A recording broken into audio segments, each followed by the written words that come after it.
If Republicans refuse to approve help for Ukraine, they will face significant consequences. During a news briefing on January 13, U.S. President Joe Biden warned Republicans that they would face an awful lot to pay for if they do not assist in passing military funding for Ukraine. During a procedural vote on December 6, Republicans in the United States Senate stated their insistence that any additional military aid for Ukraine must incorporate substantial adjustments to the domestic border.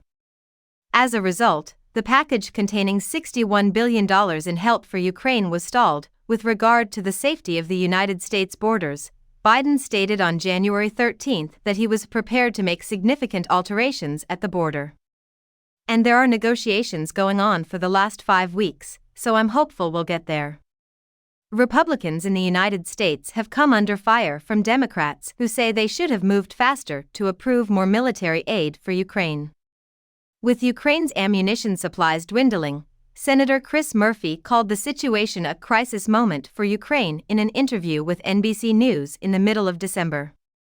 Russian President Vladimir Putin is currently enjoying Republicans' demands for immigration reform. If we fail to meet their demands, they will enable Vladimir Putin to invade Ukraine and maybe even Europe, Murphy stated, mentioning that the additional military assistance could tip the scales of the conflict in favor of Ukraine. Also see Francis Farrell. The conflict could yet go against Ukraine.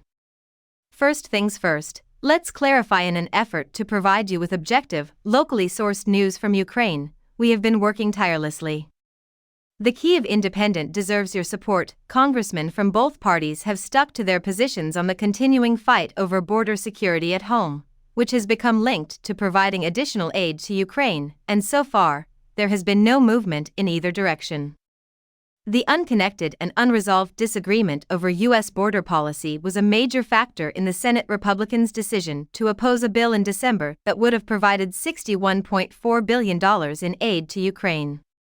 Since then, Republicans' inflexible demands on immigration and the border have gotten Congress bogged down in infighting. Many Democrats find these demands to be unworkable. House Speaker Mike Johnson threatened on January 10 to oppose any bill with Ukrainian help unless it included Democratic unpopular border security measures, prompting the most recent round of remarks regarding the breakdown of negotiations. Ukraine is also significant. We will not be able to help secure other countries' borders until we have secured our own. This includes Ukraine's. And thus, that border conflict is imminent, and our demise will be hastened upon that hill, Johnson declared. While Democrats are on board with tightening immigration laws, they refuse to back contentious proposals like building a wall along the whole border or mandating that asylum seekers stay in Mexico pending the outcome of their cases.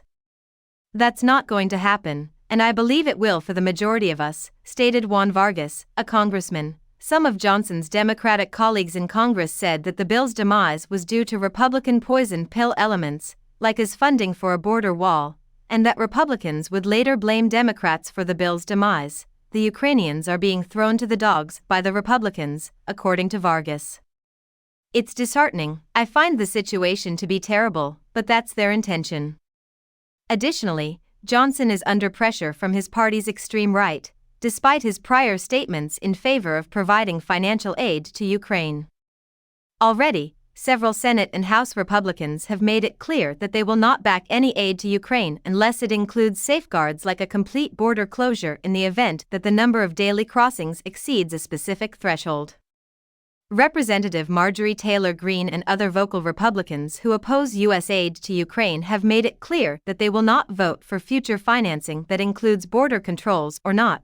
Complicating matters further is the fact that the Republican majority in Congress is razor thin. It dropped to 7 members with the December expulsion of Congressman George Santos. In addition, lawmakers are making efforts to avert a government shutdown that, barring congressional approval of funds, is scheduled to start on January 19 and end on February 2. American military assistance has ground to a halt, according to John Kirby, a spokesperson for the United States National Security Council, who stated on January 11 that the political drama is still going on. There is no other magical pot to dip into, Kirby stated the week before, unless Congress takes further action. Also see, uncertainty in U.S. politics could weaken backing for Ukraine.